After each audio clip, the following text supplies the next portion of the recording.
کریم صلی اللہ تعالی علیہ وسلم نے ارشاد فرمایا 3 لوگ ہیں جنہیں دیکھ کے رب مسکراتا ہے۔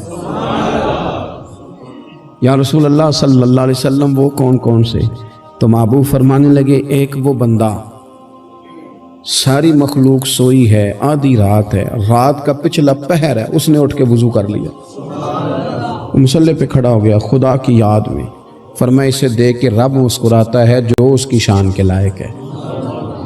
مسکراتا ہے اللہ، یہ تو سونے کا ٹائم تھا، یہ تو گہری نیند آنے کا وقت تھا، رات کا پچھلا پہر، رات پوے تے بے درداں نو نیند پیاری آوے تے درد منداں نو یاد سجن دی ستیاں وی آن جگاوے، اور ساون کی کالی راتوں میں جب بوندا باندی ہوتی ہے وہ راتوں کو اٹھ اٹھ روتے ہیں جب خلقت ساری سوتی ہے۔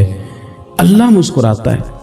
اور سننا میرے بھائی، میرے نبی پاک صلی اللہ تعالی علیہ وسلم فرماتے ہیں جب مسلمان نماز کے لیے صفیں بناتے ہیں نا، ترتیب لگ رہی ہوتی ہے، اب اللہ کی بارگاہ میں کھڑے ہوں گے، قیام کریں گے، رکوع کریں گے، سجود کریں گے، فرمایا جب مومن صفیں بناتے ہیں تو رب دیکھ کے مسکراتا ہے،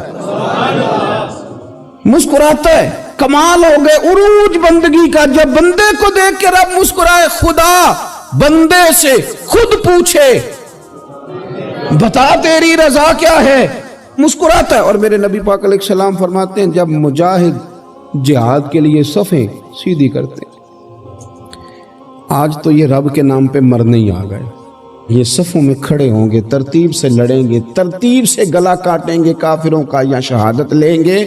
فرمایا جب جہاد کے لوگ صفیں بناتے ہیں تو رب انہیں دیکھ کے مسکراتا ہے۔ کتنے نصیبوں والا وہ بندہ ہے جسے دیکھ کے مسکرا دیا۔ او یار کبھی تیرا بیٹا تیرے سامنے مسکرائے نا چھوٹا تو تیرا دل باغ باغ ہو جاتا ہے۔ تیری ماں بیمار کسی ایک دن صحیح طرح ہنس پڑے تو طبیعت خوش ہو جاتی۔ مجھے بتاؤ نا جس کا رب بھی اسے دیکھ کے ہنس پڑے، جو اس کی شان کے لائق ہے، کیا اس بندے کے نصیبیں ہیں، کیا اس کے مقدر ہیں۔ آپ اس مقام پر اپنے آپ کو لائیں۔ اب دیکھیں نا یہ حدیث آپ نے سن لی، اب ہم نے نا اس طرح صفیں نہیں بنانے جس طرح ساری دنیا، اب ذرا صفیں بھی شوق سے بنائیں گے، اب ذرا تھوڑا سا شوق پیدا کریں گے، بھئی یہ تو میں وہ کام کرنے لگا ہوں جسے دیکھ کے رب مسکراتا ہے۔ نبی پاک صلی اللہ علیہ وسلم نے فرمایا جب کو بندہ توبہ کرتا ہے نا، ہم توبہ کا رٹا لگاتے ہیں، یا اللہ میری توبہ یا اللہ۔ اور توبہ کا تو مطلب یہ ہے کہ پچھلے گناہوں سے پکی توبہ، آج کے بعد یہ غلطی نہ کرنے کا پکا وعدہ۔ تو نے ساری شب برات رو کے گزاری ہے، بتا سویرے جھوٹ جوڑنے کا ارادہ ہے تیرا؟ آج کے بعد رشوت تو نہیں نہ لے گا، ملاوٹ تو نہیں نہ کرے گا، یہ توبہ ہے۔ اور اگر سارے کام اسی طرح کرنے تو پھر یہ توبہ کا رٹا ہے، تو جتنا مرضی لگاؤ۔ حضرت علی بن ربیعہ رضی اللہ تعالیٰ عنہ فرماتے ہیں میں مولا علی کے ساتھ تھا، مقام حرہ کی طرف جا رہے تھے، حضرت علی نے ہاتھ اٹھا کے دعا مانگی ہماری تعلیم کے لیے، ورنہ حضرت علی ہم صحابہ کو محفوظ عن الخطا تو مانتے ہیں نا، ہاتھ اٹھا کے کہا اے اللہ ہمارے گناہ بخش دے، تیرے علاوہ کوئی معاف کرنے والا نہیں۔ اور پھر حضرت علی آسمان کی طرف دیکھا اور دیکھ کے نا حضرت علی بن ربیعہ کو تو مسکرائے۔ حضرت علی بن ربیعہ کہنے لگے حضور مسکرائے کیوں ہو؟ فرمانے لگے ایک دن میں حضور کے ساتھ اسی طرح آیا تھا، اسی طرح حضور نے دعا فرمائی تھی ہماری تعلیم کے لیے، اور پھر حضور مجھے دیکھ کے مسکرائے تھے اور فرمایا جب کوئی بندہ رب کی بارگاہ میں اس طرح استغفار کرتا ہے تو رب مسکراتا ہے، اور مسکرا کے فرماتا دیکھ لو میرے بندوں کو پتا ہے کہ میرے علاوہ معاف کرنے والا کوئی نہیں، انہیں پتا ہے، تم اس کی بارگاہ میں رجوع تو لاؤ، آؤ تو صحیح دو آنسو لے کر۔ اقبال کہتے ہیں کہ موتی سمجھ کے شان کریمی نے چن لیا، قطرے دو گرے میرے ار کے انفعال کے، دو میں نے آنسو بہائے تھے تو اس کے کرم نے تو موتی سمجھ کے چن لیا۔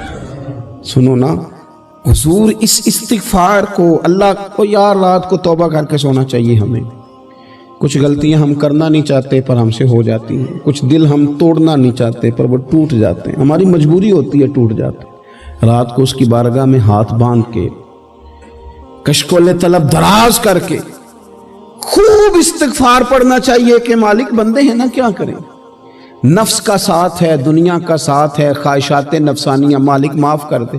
درد سے توبہ، رسم نہ ہو، کہانی نہ ہو، لفظ نہ ہو، جملے نہ ہو، اور جناب ایسے لوگوں کے بیچ بڑے ہاتھ باندھ کے اور بڑا کوئی ضرورت نہیں، آپ اکیلے اپنی چارپائی پہ بستر کے اندر منہ دے کے بھی درد سے کہیں گے نا معاف کر دے تو وہ تو مہربانی بڑا ہے۔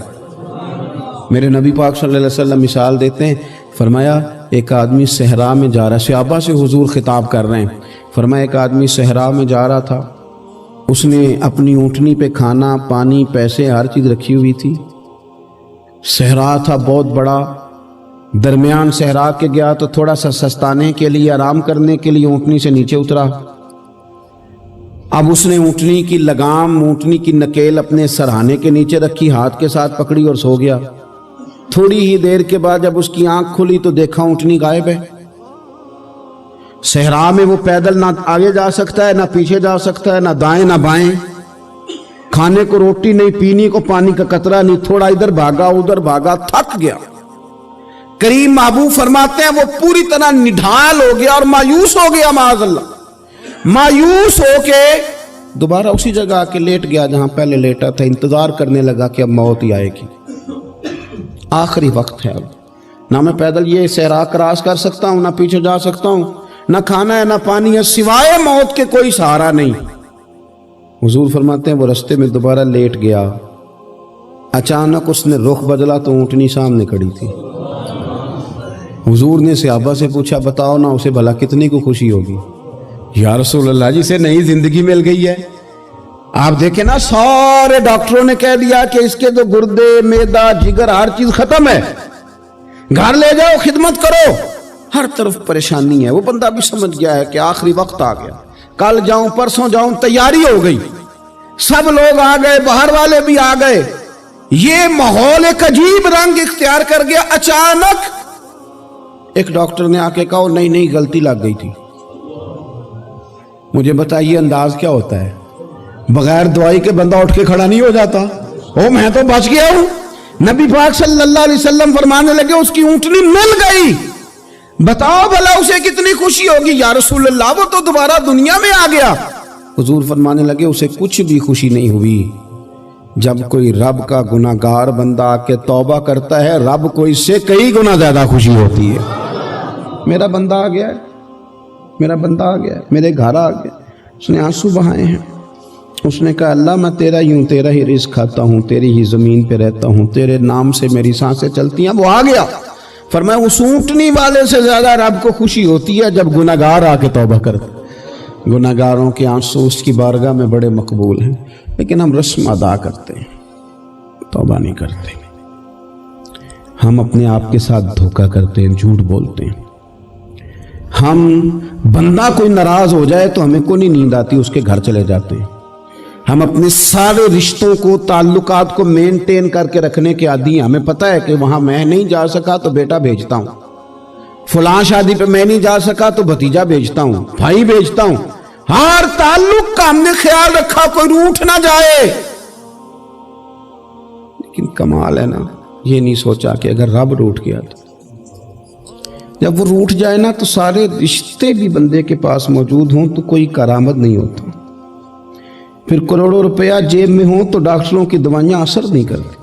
وہ روٹھ جائے تو پھر انسان اس طرح سے پھسلتا ہے کہ بڑے بڑے اس کے پاس دروازے ہوتے ہیں پر کسی جگہ اس کا ہاتھ نہیں لگتا۔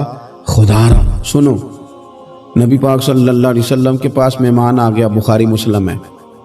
حضور نے ازواج مطہرات کے گھروں میں پیغام بھیجا، کچھ چیز ہے ضیافت کے لیے؟ یا رسول اللہ کچھ بھی نہیں، یہ دو جہاں کے شاہ ہیں اور پاس کچھ رکھتے نہیں، دو جہاں کی نعمتیں ہیں ان کے خالی ہاتھ ہیں۔